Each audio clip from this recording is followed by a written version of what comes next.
Bom dia, eu recebo hoje o criador de cavalos, Ricardo Bacelar. Vamos falar um pouquinho sobre tratamento correto e bem-estar equestre. Bom dia, Ricardo, obrigado pela presença aqui no nosso programa. Bom dia, Tavinho, muito obrigado, prazer estar aqui. O aras de vocês, que é o 8 Virtudes, fica onde? Fica em Amparo. Amparo. Na região de Campinas. Vocês criam? Manga larga machador, um pouquinho de lusitano também. Manga larga machador e um pouquinho de lusitano. Bom, bem-estar equestre é o tema da nossa conversa e vocês realizaram um dia de campo no último dia 14 agora, que coincidentemente é o dia do cavalo. Foi o também, dia do cavalo. você me dizia. Uma feliz coincidência. Foi a primeira vez que vocês fizeram esse dia de campo? Foi, com esse formato sim. Já tínhamos feito outros eventos, cursos e apresentações, mas com esse formato de dia de campo foi a primeira vez. Como é que surgiu a ideia e o porquê da ideia?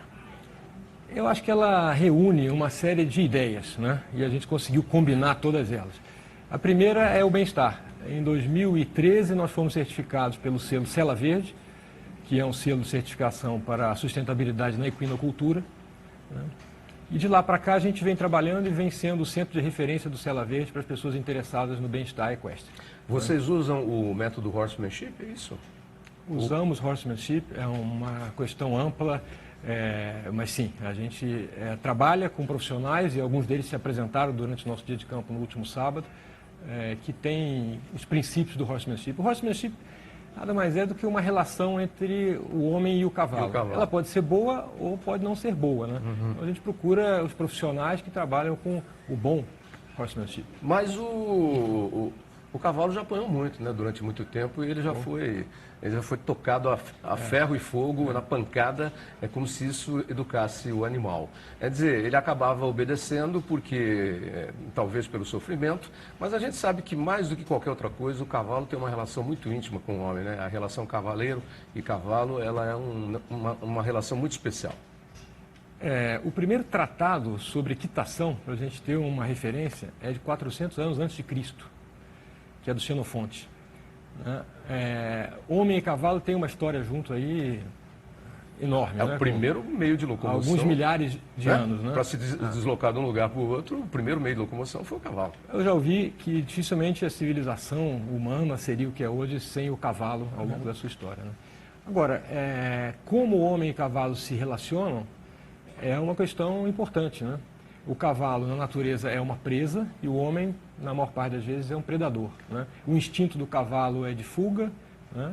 O cavalo não é um animal que tem hostilidade inata, não tem vontade de atacar ninguém. A primeira opção dele sempre é fugir. E se autopreservar, né? Então, naturalmente, o cavalo não quer que ninguém chegue e restringe a sua liberdade de movimento e o prenda. Então, o homem acabou usando algumas vezes uma forma violenta de submeter o cavalo para poder cumprir as funções que tinha interesse naquele momento, seja de transporte, seja a guerra, seja o trabalho no campo, que é o nosso foco, é o nosso interesse, né? O trabalho rural. Quando, na verdade, não precisava ter feito tudo isso. Hoje a gente sabe disso, né? Eu diria que já de bastante tempo tem cada vez aumentado a consciência de que você pode construir uma relação de respeito, uma relação de compreender o outro e trabalhar com base em comunicação, em boa comunicação. Então, como é que a gente vai se entender se ele não fala nem português, nem inglês, nem espanhol? A gente precisa primeiro construir uma linguagem que a gente de sinais, né, para que ele entenda. Mas a coisa funciona muito bem. Nós somos capazes de fazer coisas incríveis com o cavalo, criado sob os princípios do bem-estar. Essa foi a proposta do nosso dia de campo. Mostrar que o bem-estar... A gente está vendo algumas imagens. Né? E tem algumas fotos que foram feitas no sábado, mas o propósito do dia de campo foi esse, mostrar que o bem-estar, que ele vem tomando um espaço importante nas discussões hoje em dia, ele vai além do não bater, né? De respeitar o cavalo. Ele vai onde? Ele vai onde? Porque essa é a primeira noção básica que as pessoas acham, mas ele vai mais longe, mais fundo. Eu diria que uma parte pouco explorada na questão do bem-estar é a educação equestre, né? Eu vou citar o Eduardo Borba, né? Não poderia deixar de citá-lo, e ele sempre diz, não tem a melhor possibilidade de eu melhorar a vida dos cavalos se eu não mudar as pessoas. Né? Então, quando a gente fala em educação equestre, não é ensinar o cavalo a fazer o que eu quero, né? É ensinar o homem a se relacionar bem com os cavalos para juntos fazerem coisas incríveis. O nosso foco é a atividade de campo, então a gente tem um esporte equestre que é a equitação de trabalho, que é um esporte que a gente gosta muito de praticar. a gente tem a lida diária, seja com gado, seja com café, que é o que nós temos lá, mas você pode pensar em qualquer outra lavoura. Né? E a gente tem aí um gosto pessoal meu, que são as cavalgadas e as viagens a cavalo. E vocês fizeram tudo isso nesse dia 14 agora, no último final de Fizemos semana? uma apresentação que o bacana foi como as pessoas perceberam ao final que esses assuntos se integravam.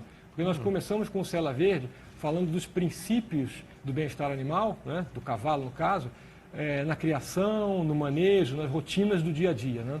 Mas depois nós passamos para a educação equestre, com o Fernando Rolim, com a Luísa Magalhães, mostrando o que seria a escola primária de um cavalo. Como é que você começa a construir uma linguagem para a gente se entender bem. Qual é a cartilha, o ABCD do cavalo, o primeiro, hein? O primeiro, eu diria que é aceitar a nossa presença de uma maneira descontraída, sem ter medo da gente. E para isso nós precisamos ter respeito com eles. Então, o cavalo naturalmente é curioso, né?